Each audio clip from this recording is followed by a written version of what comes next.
उड़ा दिया।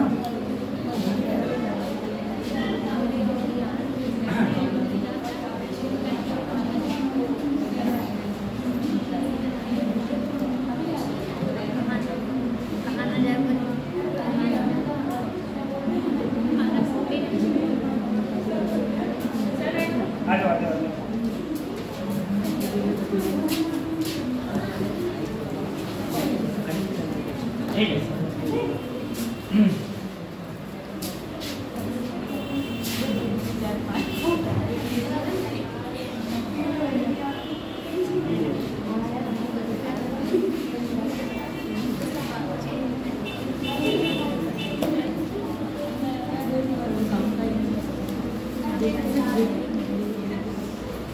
देखो एक अब ध्यान दो, हम लोग पढ़ाई करते हैं, ठीक है सर। अपन लोग पढ़ाई स्टार्ट करें। देखो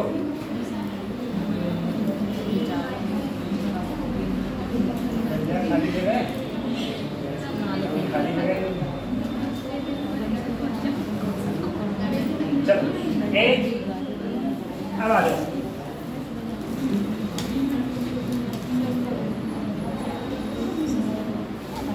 सर हमने पूरी थर्मोडायनेमिक्स खत्म करी थी, ठीक है, पूरी हम लोगों ने थर्मोडायनेमिक्स खत्म करी।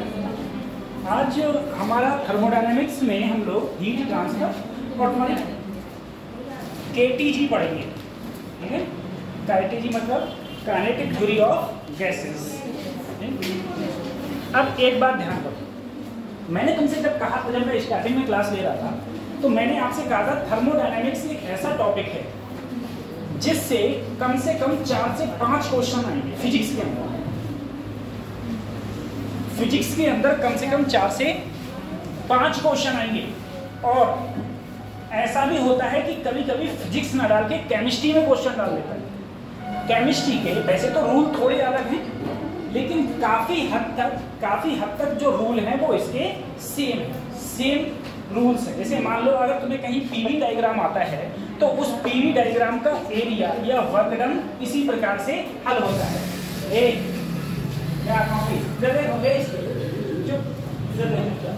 ठीक है, इसी प्रकार से क्वेश्चन सॉल्व होते हैं। ठीक, अब हम लोग एक एक करके बात करते हैं।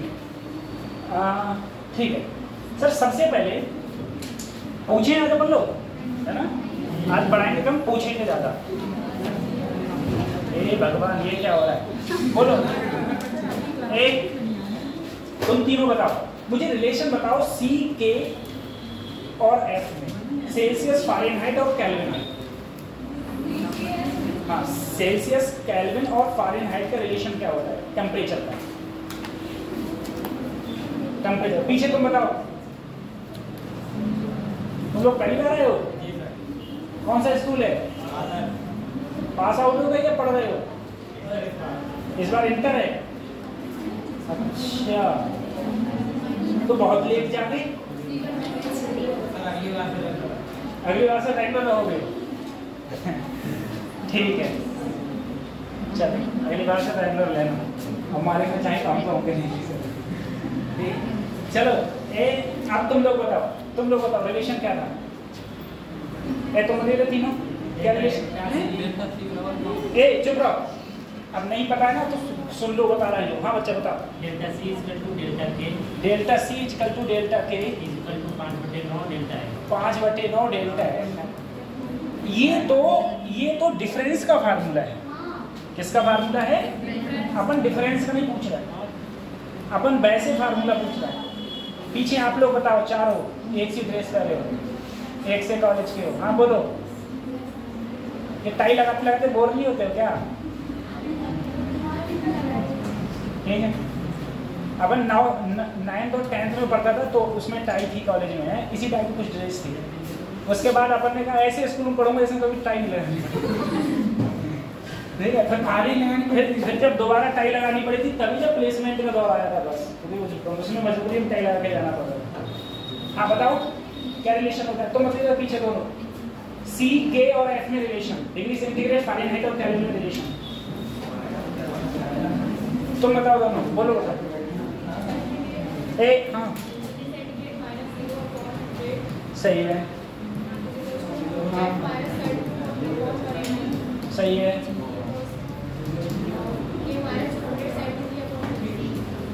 ठीक है, ये रिलेशन होता था। रिलेशन याद रही है, गलती है आपकी। ये डिग्री सेंटीग्रेड में चेंज का रिलेशन।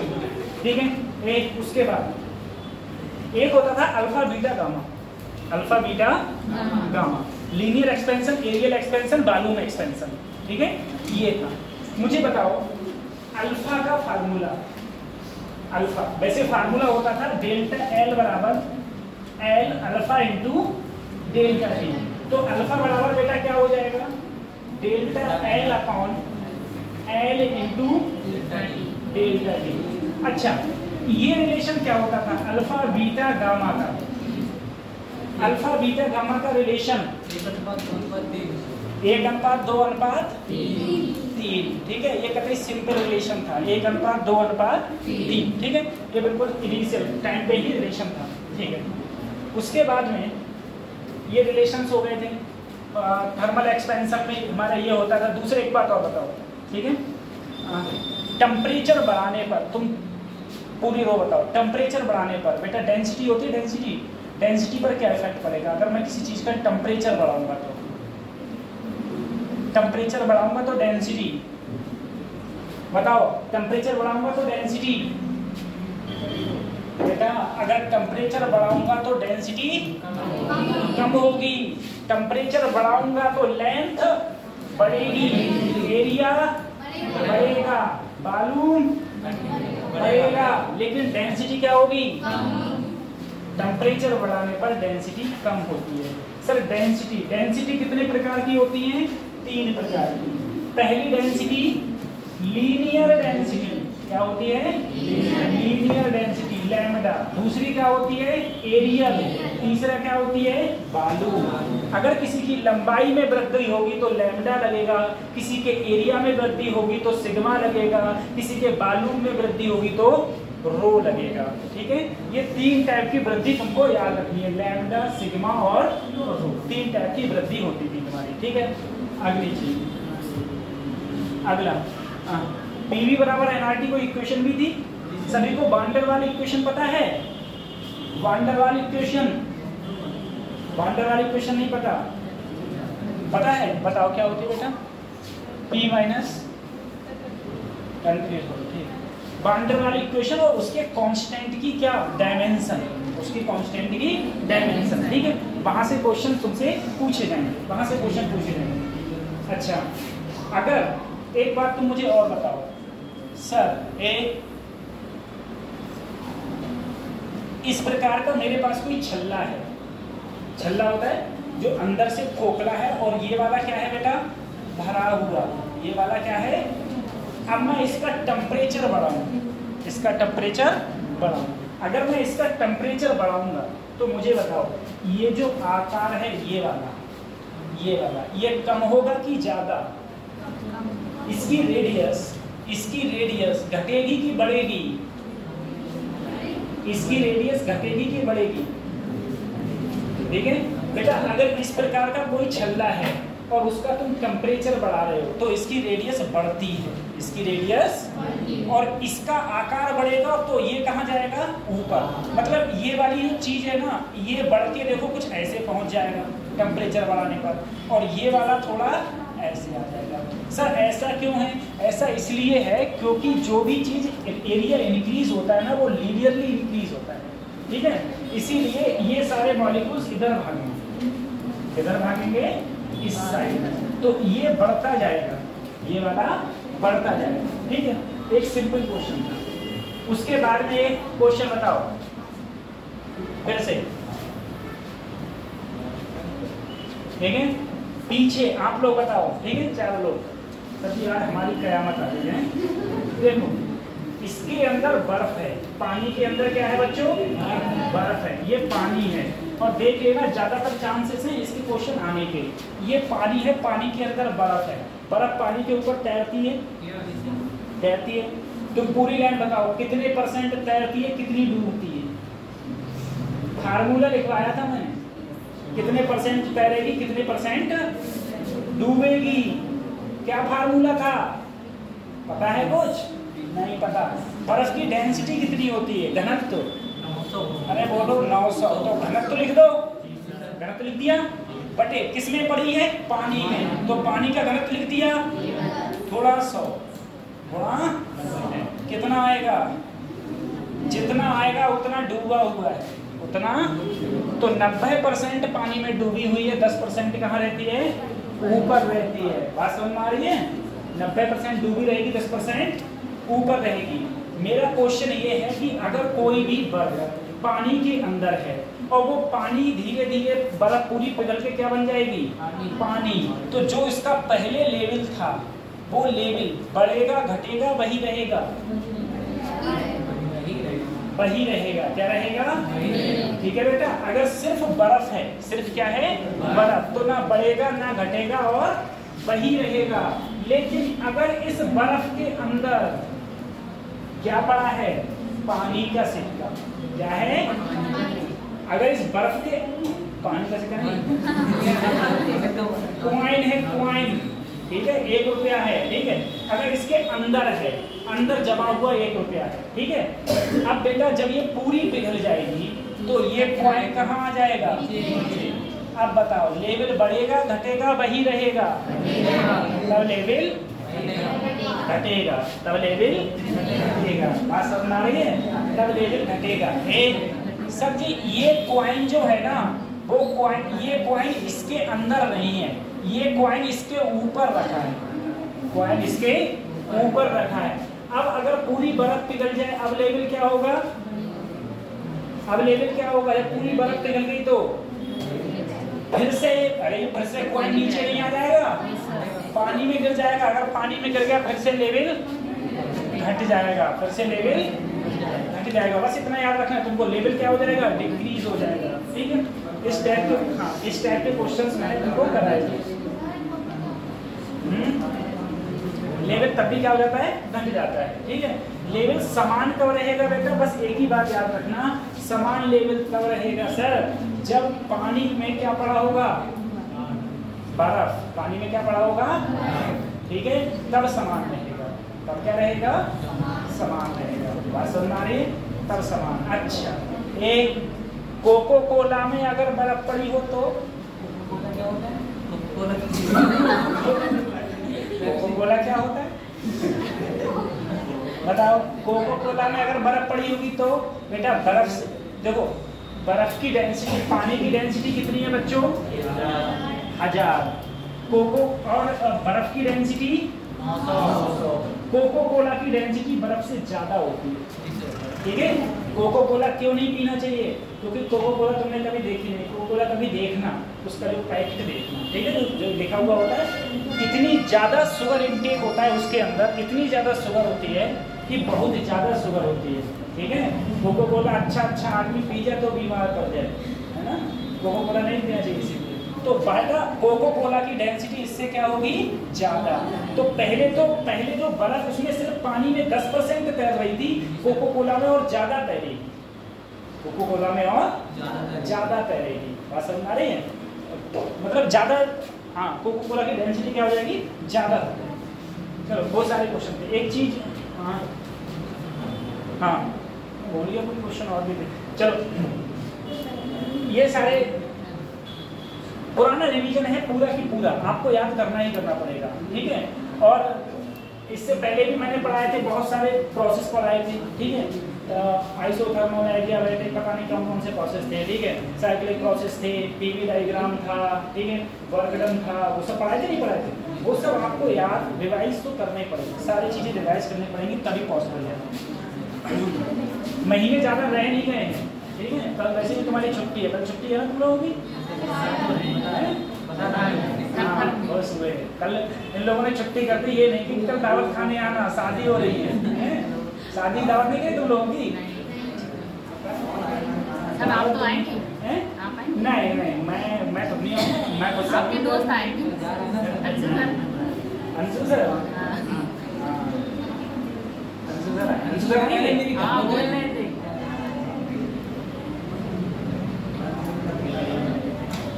हमारी डेवलपमेंट हो गया है। हाँ सही भैया, आ सकता है, उनके लिए क्या है, ठीक है। चलो हम लोग सर जी अब इस पर बात करते हैं ना, वो सब चीज़ें आप तैयार करो। देखो मैं कोशिश करूँगा, मेरे पेपर होगा तो मैं पेपर भेज दूंगा थर्मोडायनामिक्स का, ठीक है। जो पेपर तो आराम से उसके क्वेश्चन लगाने ना, काम चल जाएगा।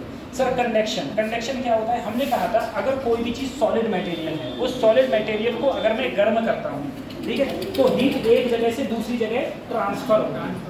इसके क्वेश्चन आएंगे, देखो कैसे आएंगे वो मैं तुम्हें बता रहा हूँ। 3 टाइप होते हैं, कंडक्शन, कन्वेक्शन, रेडिएशन।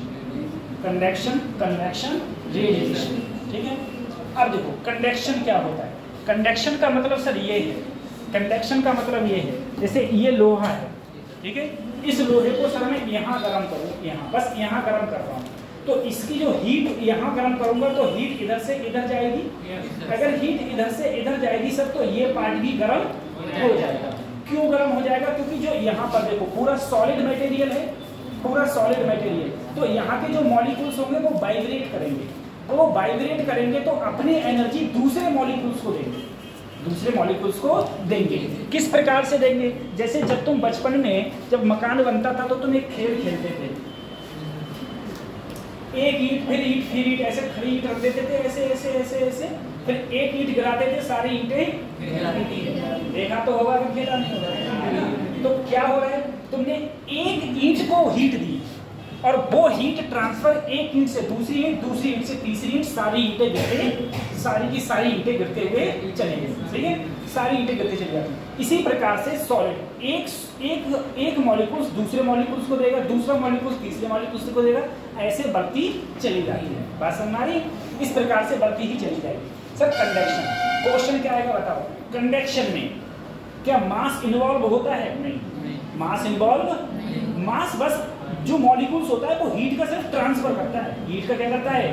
ट्रांसफर। एक जगह से हीट का ट्रांसफर दूसरी जगह पर किया जाता है, ठीक है। तो इसमें मास का कोई भी मूवमेंट नहीं है, ठीक है। ये मास का किसी भी प्रकार से कोई मूवमेंट इसके अंदर नहीं होता है, नो मास मूवमेंट होता है। दूसरा कन्वेक्शन मैंने बोला था, इसमें मास का मूवमेंट होता है। जैसे गर्म पानी में अगर तुम ठंडा पानी मिलाओगे तो गर्म पानी अपनी ऊष्मा किसे दे देगा? हीट को, ठंडे पानी को। तो वहां पर हीट ट्रांसफर हो रही है, लेकिन मास का भी इन्वॉल्व हो रहा है, ठीक है। In this process in which heat is transferred from one point to another by the actual motion of matter, ठीक है। और बेटा मैंने तुमसे कहा था हीट हमेशा हायर टेम्परेचर से कहाँ भाग रही है? लोअर टेम्परेचर की ओर भागती है, हायर टेम्परेचर से लोअर टेम्परेचर की ओर भागती है, ठीक है। दूसरा बेटा रेडिएशन में क्या होता है ना, रेडिएशन में क्या है, मीडियम की रिक्वायरमेंट नहीं है। वैसे मैंने कहा था सन से लेके पृथ्वी तक क्या आ रही है, सन से पृथ्वी तक ऊष्मा आ रही है, हीट आ रही है, तो वहां पर बीच में कोई मीडियम है? नहीं है। मीडियम नहीं है तो मीडियम की रिक्वायरमेंट नहीं है। दूसरी चीज ये है सर, जो रेडिएशन होता है ना वो बीच के प्रोसेस को गर्म नहीं करता है। बीच के प्रोसेस, जैसे बीच में निर्वात है तो ऐसा नहीं है निर्वात में कहीं हीट उसकी चली जाएगी या निर्वात की हीट गर्म हो जाएगी, वैसा कुछ भी नहीं होता है, ठीक है। इसे हम लोग बोलते थे रेडिएशन, ठीक। अगला देखो, यहाँ से पढ़ा, ठीक। देखो बच्चे ऐसा है rate of heat transfer from heat transfer and temperature gradient. मैंने तुम्हें इससे पहले बताया था, मैंने कहा मान लो तुम्हारे पास में एक कोई सॉलिड बॉडी है, इसका टेम्परेचर T1 है, इसका टेम्परेचर अगर बेटा T1 is higher than T2, T1 ज़्यादा है T2 से, तो 100% सर हीट यहाँ से ठंडे गर्म से कहाँ की ओर जाएगी? हीट हमेशा गर्म से ठंडे की ओर जाती है, यानी कि यहाँ से हीट इधर की ओर जाएगी। अगर यहाँ से हीट यहाँ जाएगी, तुम बताओ सबसे ज़्यादा टेम्परेचर यहाँ, सबसे कम टेम्परेचर यहाँ। अगर बीच में मैं एक बिंदु और मान लूँ, जो मैंने ले लिया T3, तो सबसे ज़्यादा तो टेम्परेचर T1 पर होगा, और लेकिन सबसे कम कहाँ होगा?